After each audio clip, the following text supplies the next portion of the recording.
ایک بندہ تھا، اس کے پاس بہت بڑی گاڑی تھی، جیپ، اور اس جیپ کے اگلے دروازے پہ ڈنٹ پڑا ہوا تھا۔ کوئی اس سے پوچھتا کہ تیری گاڑی میں ڈنٹ پڑا ہے، اتنا امیر ہے، ڈنٹ ٹھیک کروا لے۔ کہتا تھا سنو، زندگی میں اتنا تیز نہ دوڑو کہ تمہیں پتھر مار کے روکنا پڑے۔ سمجھ نہیں آئی بات؟ پھر کوئی پوچھتا یا ڈنٹ ٹھیک کرا لے، کہتا زندگی میں اتنا تیز نہ دوڑو کہ تمہیں پتھر مار کے روکنا پڑے۔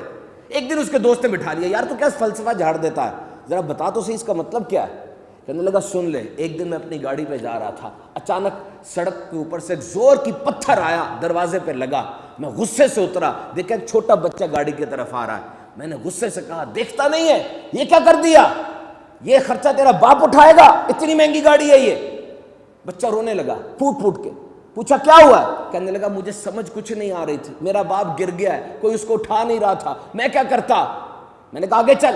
پیچھے گیا، دیکھا تو ایک ویل چیئر تھی، اس کے اوپر سے کوئی بھاری جسم کا بندہ گرا ہوا تھا، صاف ظاہر تھا کہ بندہ گر گیا، اب اسے اٹھا نہیں جا رہا اور کوئی اس کو اٹھا نہیں رہا تھا، اور اس کے بیٹے کو سمجھ کچھ اور نہیں آئی، اس نے جا کے گاڑی پہ پتھر مار دیا۔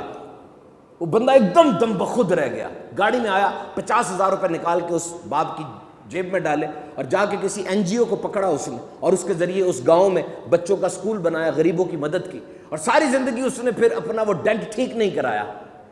یہی کہتا تھا کہ زندگی میں اتنی تیز نہ دوڑو کہ تمہیں پتھر مار کے روکنا پڑے۔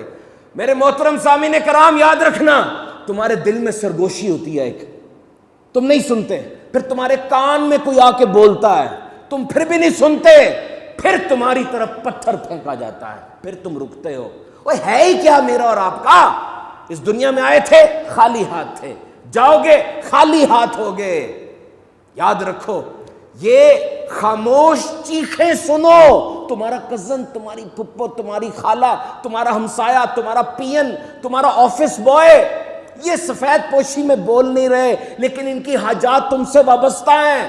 پیسے کے ذریعے، مسکراہٹ کے ذریعے، اچھے الفاظ کے ذریعے ان کی مدد کرو۔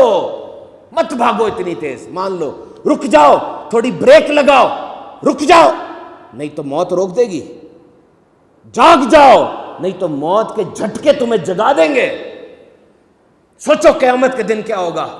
مفلس ترین آدمی قرار دیا گیا اس کو، جس کی گردن پکڑی ہوگی، اس کا گریبان پکڑا ہوگا، جسم پہ ناخن چبوئے ہوں گے، پیشانی کے بالوں سے پکڑا ہوگا۔ میں تیرا ہمسایہ تھا، تو نے مجھے ایذا پہنچایا، میرے پہ ظلم ہو رہا تھا، تو ظلم روک سکتا تھا، تو نے نہیں روکا، میں محتاج تھا، تو مدد کر سکتا تھا، تو نے نہیں کی، تو نے غیبت کی ہے میری، تو نے چغلی کی ہے میری۔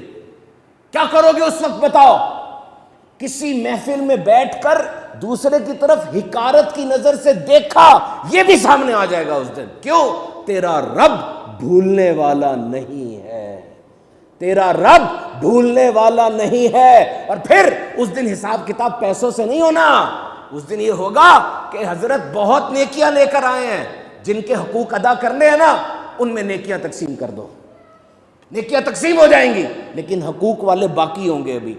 پھر حکم ہوگا، ایسا حکم ہوگا کہ اب وہ لوگ جو ہیں ان کے گناہ اس کے اوپر ڈال دو۔